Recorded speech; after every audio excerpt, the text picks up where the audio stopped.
Welcome back to the Investor Professor podcast. This is Dr. Ryan Peckham, and this is episode 186. On today's episode, we finally had a positive week in the markets, something that we forgot how good that feels. I'm joined today with Cameron. He is back. We're going to play catch up on some of just all the biggest news stories of the year and just talk about them, discuss them. So as always, get your mind right and let's get to work.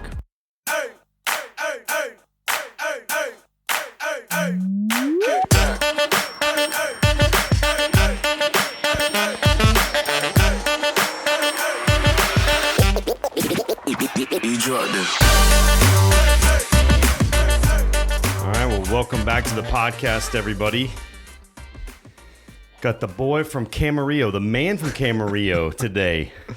Yep, I'm back. Cameron's birthday was yesterday. He turned 28 years young. That's insane. Yeah, this one snuck up on me. I've known you since you were 20. Really? Yeah. Yeah, I guess so. Sophomore year. It'd have been 2018 is when you were in class. Yeah, well. So it's weird 8 years later. It's weird having that first class start to turn. Well, oh, sorry, you're not 30 yet, but I'm getting close. Rounding third base on your 20s. Close. Yep. So what do you think? We got a lot of young listeners here. What do you think? What's? And I'm putting. Cameron has not heard any of this. This is so on the spot. Cameron at 20 versus Cameron at 28. How's your viewpoint different? I think that's so tough. You really put me on the spot from the beginning. I think there's understanding now. And I know that's vague, but here's what I mean by that.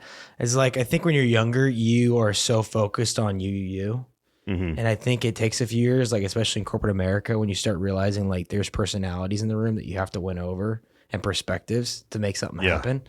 That you start realizing it can't be you. You got to have an understanding of where somebody's at. And maybe it's where somebody's at in their stage of life. I know somebody who is, in a stage of life of 40 is very different than in a stage of life of 60 or 30, right? Right, yeah. So it's having that understanding and working with people like that. You got to I feel over the last 8 years, I'm not great at it. I'm trying to get better.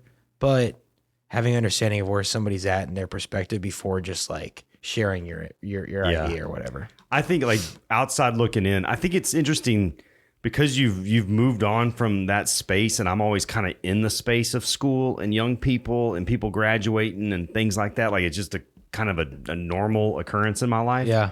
I would say that one of the big changes I think for you is not just you, but people that are young, it's the perception of time of I have a lot of time to do all these things. And then all of a sudden it's you blink and it's geez, all these, think about it. We're almost a month from running the London Marathon. I know. I thought about that yesterday or last week. Cause I was thinking of the Berlin, right? That one's coming up. But yeah. No, it's insane. Time flies by quicker. Do you think that I hear what you're saying, but I feel too, even in college, there's always this urgency. Mm-hmm. I think there's just more urgency now. It's never been oh, I got so much time, but it's I don't have a lot of time. I got to make the most of it. And now I feel no, you got to be leaving it all in the field. I think one of the hard things about growing up or things is when you're young, and we've talked about this a lot. I think there's difference between different generations that I'd like to discuss with you, but is that all of a sudden doors start closing. When you're young, there's so many things you can do. And that's one of the hard things about being young is that there's so many things that you can do. There's so many options. But as you start getting older, those doors start to close, all that. And then it's at some point, it's you're learning. And it's you doing your MBA, you're learning.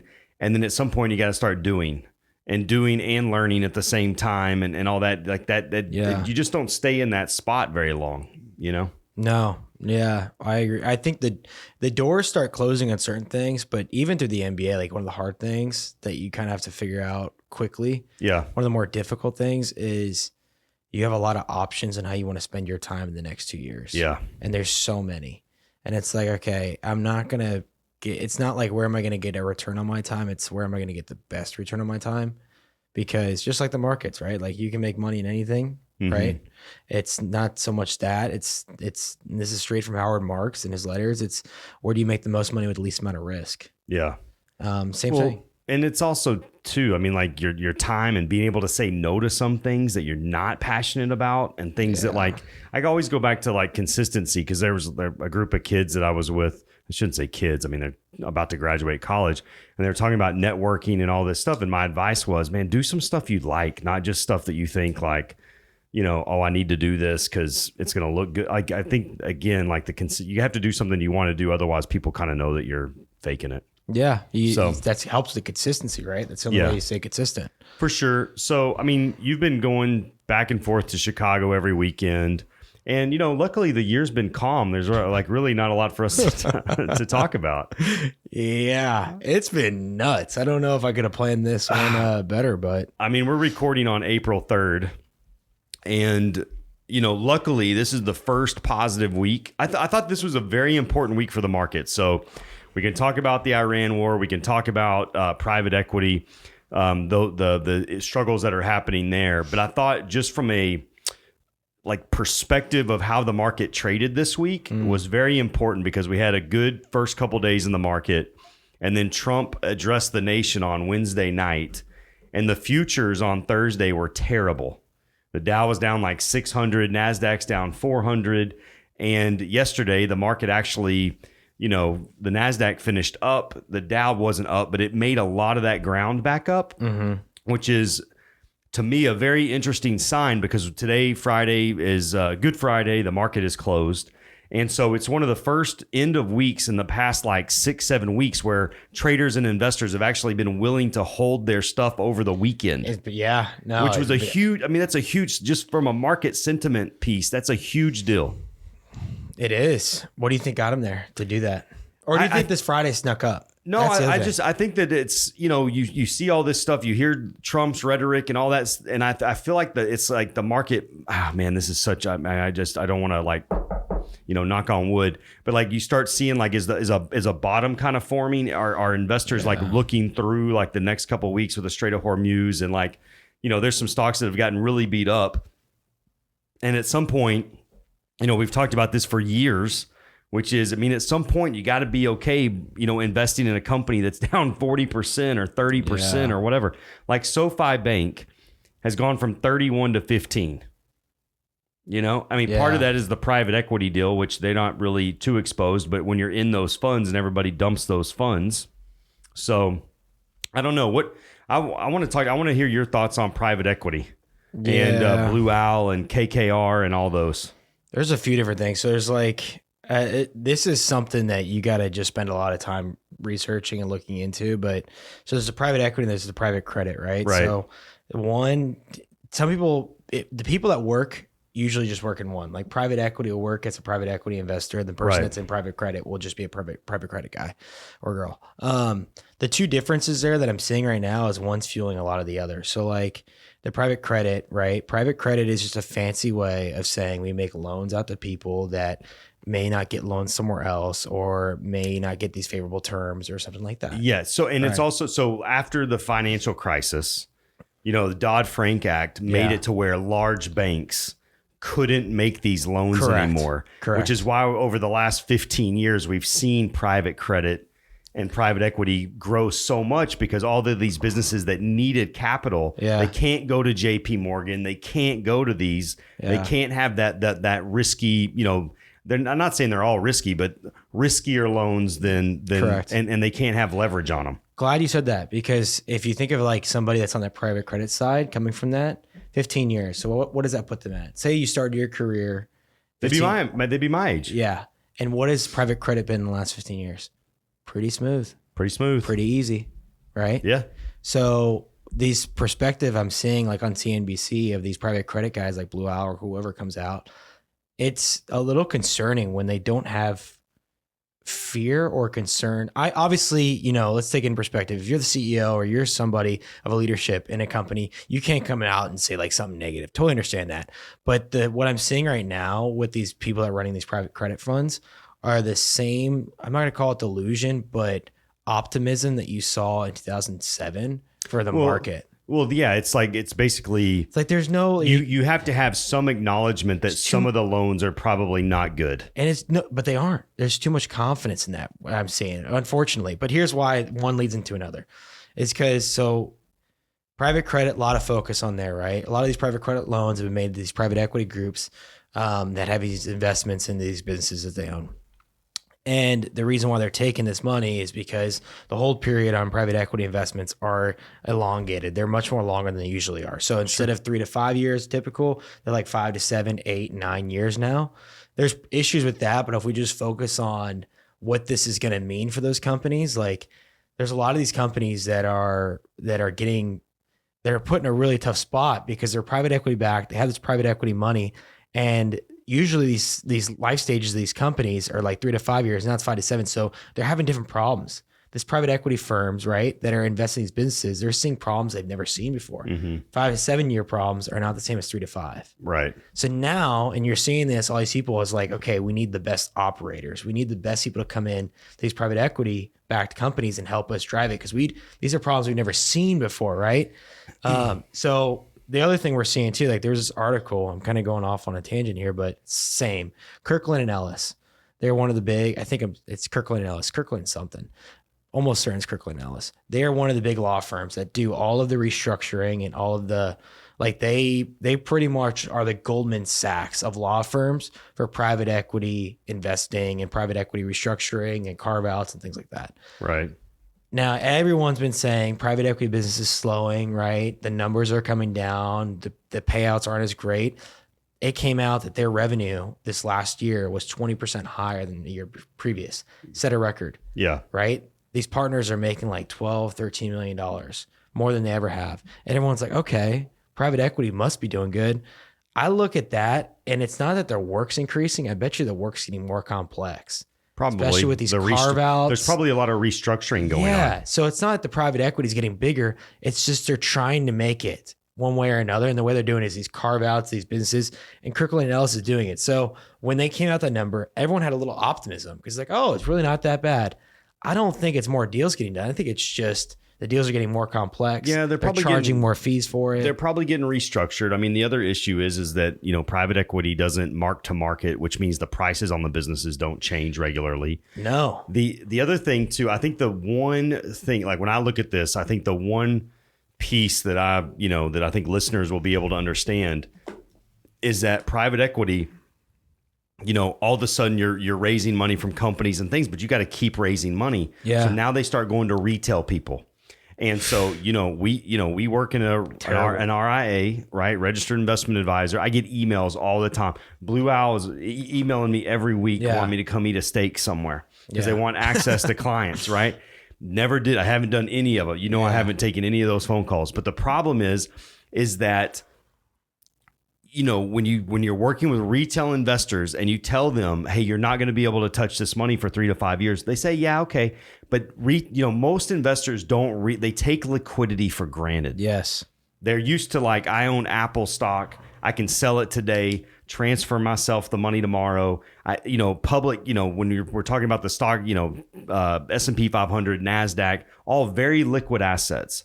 And then all of a sudden somebody says, well, I got this private equity deal, which sounds fancy. Yeah. It's the whole thing you get lured into. If it's complicated, let's talk about it at dinner. Yeah, if it's complicated, it must be good. And then all of a sudden investors they start hearing about it. And then now they want their money. And Blue Owl Capital is like, we can redeem up to 5%. 5%. And they're like, okay, we're real nice. Yeah. We'll do 7%. Yeah. 5% a quarter is the redemptions. And they're getting redemptions for like 23%. More. It's like 40. Yeah. You know who's part of that 40? Majority of them is the retail investors. Yeah. Unfortunately. Yeah. So I'm glad you bring that up because that's the other thing I started digging into that I thought was really interesting is so these private equity firms, right? Like you see these leaders come on CNBC and they don't really show a whole lot of risk. There was a Wall Street Journal article that came out, I think on Tuesday, that talked about because everyone's focused on private credit. These private credit firms are saying, no. We're balanced. We're safe. Like, because the whole focus is here is like a lot of these private credit firms, they've invested in, and they've given money to software companies because that's what all private equity is focused on, because it's a subscription revenue. Yeah. They could put a bigger multiple on it, whatever. But the focus now is these software companies are getting beaten up because of all the AI stuff. Right. So that was the big thing, was like, well, hold on, how much is your software? And they're like 16%. This writer for Wall Street Journal was able to figure out it's double, triple that. Yeah. At their exposure. Well, the private credit is probably a little bit safe. I mean, private credit is you made a loan to somebody. Can they pay you back? Yes. It's not, you don't have ownership in the business. It's like somebody, I'm sure private credit helped me buy this building. You know, like that you probably got put into a product. I probably got put into a thing, right? So can I make the payment? Yeah. You know, it's like you're not taking ownership. You're not taking partial ownership of that business. Whereas private equity, it's, you know, it's just like with the word equity, like stocks. It's like you participate in the gains and or losses of that business. Yeah. And so the value is, if we had $1, what's that dollar worth now? Maybe it's only worth 70 cents. Okay. Yeah. So let's take that example though. Let's say, and you're not this person, but you come into financial trouble and you stop making the payment on this thing. What's going to happen? They're going to take this building. They're going to take something to recoup. It's a recourse. Yeah. Right? They have, there's non-recourse versus recourse. There's collateral, right? Private credit. Private credit, they would have something to go back. Private equity, they wouldn't. So when they make that loan in that company, like that software company, that middle market software company goes to zero, and they can't make the payment. That would be the problem. Our shares of our company that's not worth anything. Yeah, I mean that would be the domino falling that nobody wants to have fall. That's what they're So that's what this article called out is like they're trying to come out and say it's 16% of their fund is in software. It's like 60, right? And it goes back to what it depends on which company, but yeah, totally. Goes back to risk, right? Like risk. If we saw like in 2007, like what was the risk? The risk there was that all those Wall Street guys were getting paid on ROE, return on equity. That's what they were getting paid on, and I learned this from your class, ROA times leverage. So the leverage, they just focused on the leverage. Yeah. And then leveraged it up until they became in a sinkhole and they all got screwed. What's the risk here? Exposure to particular parts of the market, and it's software. Yeah. Well, I mean, I also look at it as opportunity though, because when you look at some of these like financial ETFs, they own some of the really good banks, and they also own some of the private equity banks and all those. Totally different. But most investors, and like just giving people, the opportunity here to look for, opportunities in the market, when everybody's dumping those financial ETFs, they're dumping a lot of these banks that really don't have exposure to that market because legally they couldn't. No, they could. It's all because some guy said, "Oh, this is all financials. Let's put it all together." Yeah, that's right. Because somebody just threw them all together. So when you look now, the one thing that the big banks could be exposed to is they could have made the loan to BlackRock, Blackstone, KKR, Blue Owl.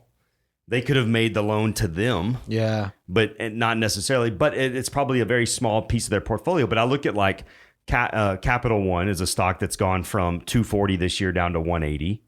I'm just looking at some of these banks. I mean, Goldman Sachs has gone from, 1,000 down to basically, I think it closed at 860. Morgan Stanley's gone down, which will pivot here to the SpaceX IPO. Yeah. So we can talk about that a little bit. But I think that, that is going to be the worry. But this is what I worried about when they started talking about wanting to do private equity into people's 401ks.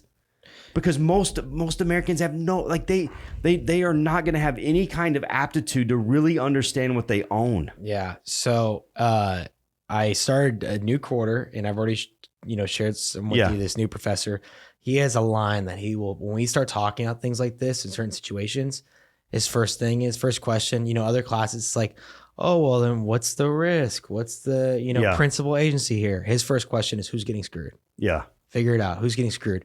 And he's like, when I worked at blank bank and I did all this, the only thing we all focused on was how do we not get screwed? Somebody's going to get screwed. It's not going to be us. Yeah. And in this same situation here, it's like the first question should be this. Oh yeah. No. I understand as a retail investor, you want to get rich too, just like the big guys. Right. We're going to share this. We're going to democratize access to private equity so y'all can have access, right? And then they see the Andrels and they see this. Well, call a spade a spade. Andrels not, or these companies that are in good standing, they don't want a retail investor to hold on to their shares, right? Because they want somebody that's going to hold on for a long time. Yeah. Retail, they group you up into this retail bucket, and that's not predictable for them. And for their business, they want predictability. So in this question of who's getting screwed, unfortunately, it's the retail person that's going to be exposed to the high fees and probably some productized private equity share of like, oh no, you get 2% of Andrew, but then you get 60% of this. You're telling me they don't want me to call like on the conference call with my one share, my 5 shares, and like start asking them questions. Yeah. Try that. Let's see how it goes.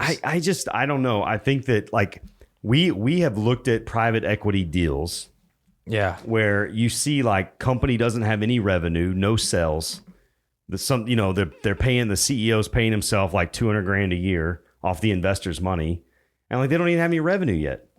I mean, some of the, there's some of the, obviously that's not the normal case, but I mean, there's some of these that aren't. I mean, it's just like anything else. I think the other thing too, so we'll pivot into SpaceX.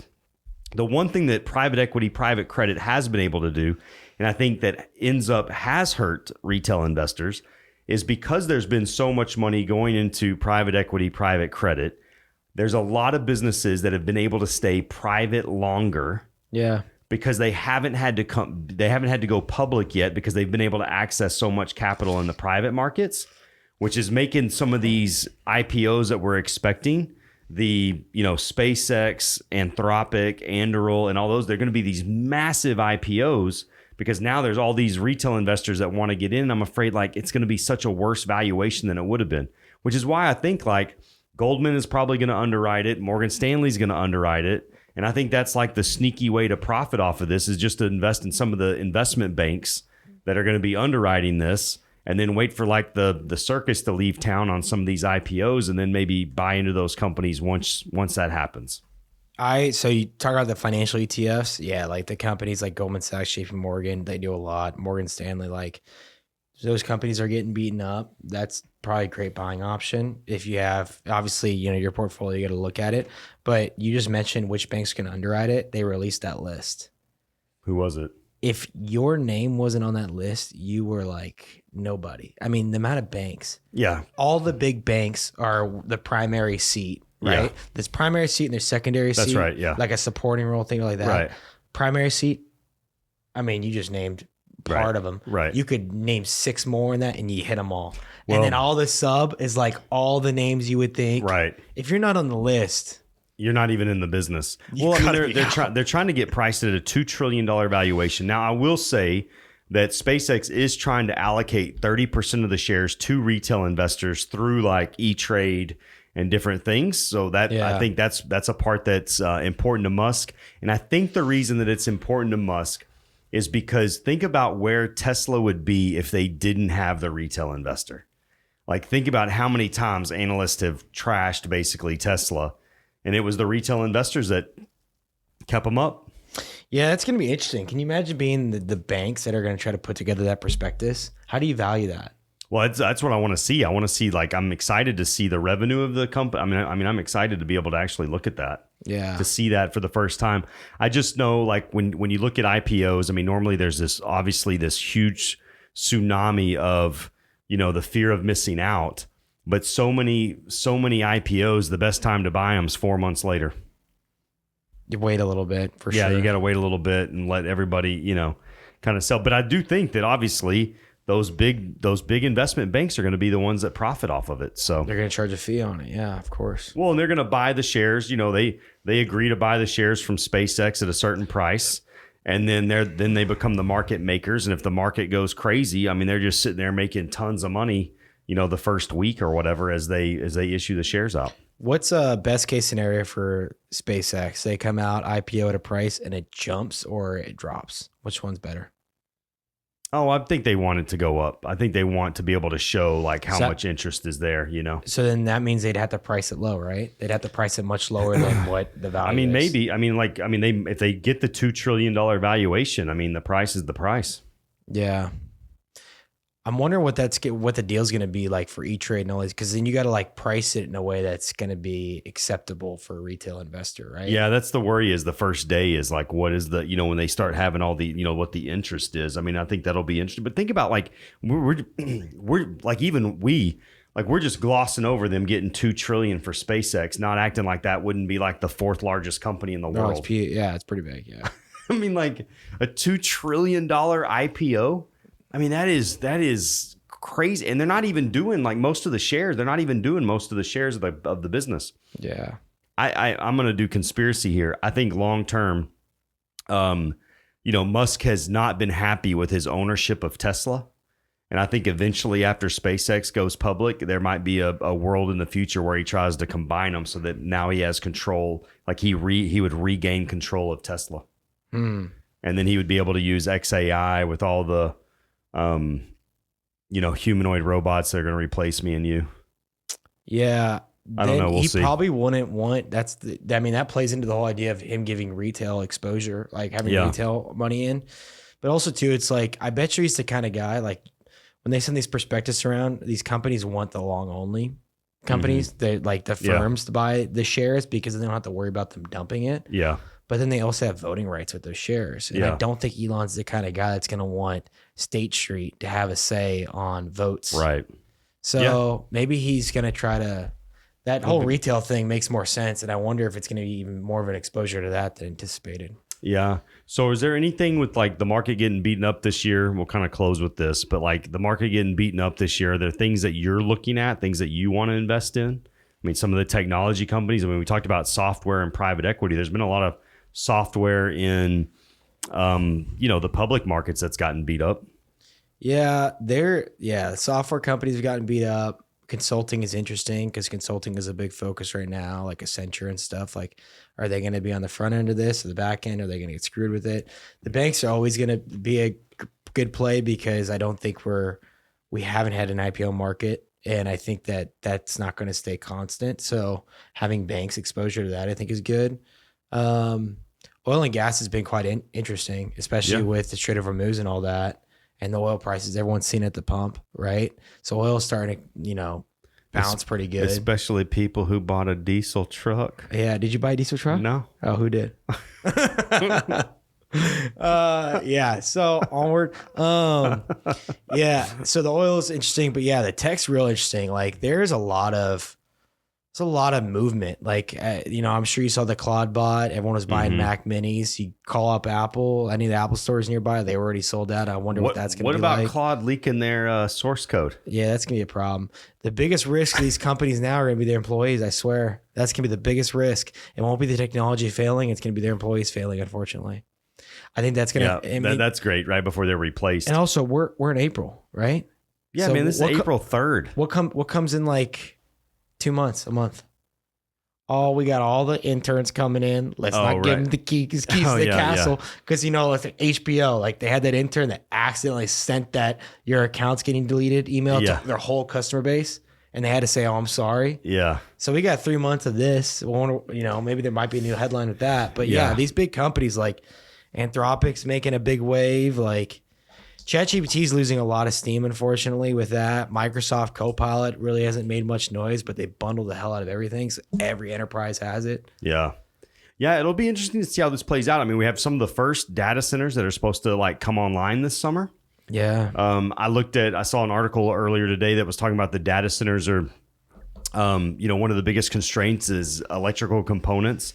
And it makes me think of Amphenol, APH. Yeah. Like just the number of electrical components. I mean, like some of these businesses. Copper.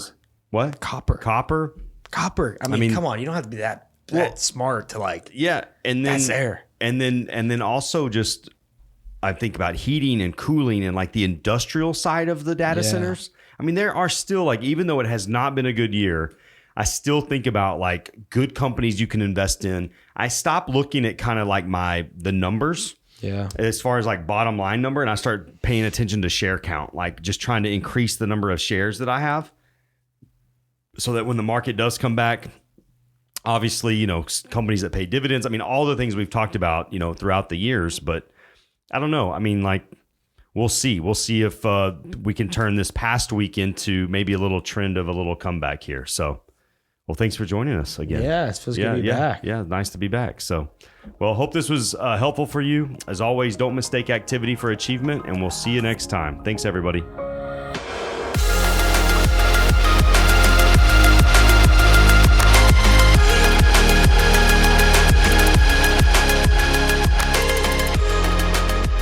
This podcast contains general information that may not be suitable for everyone.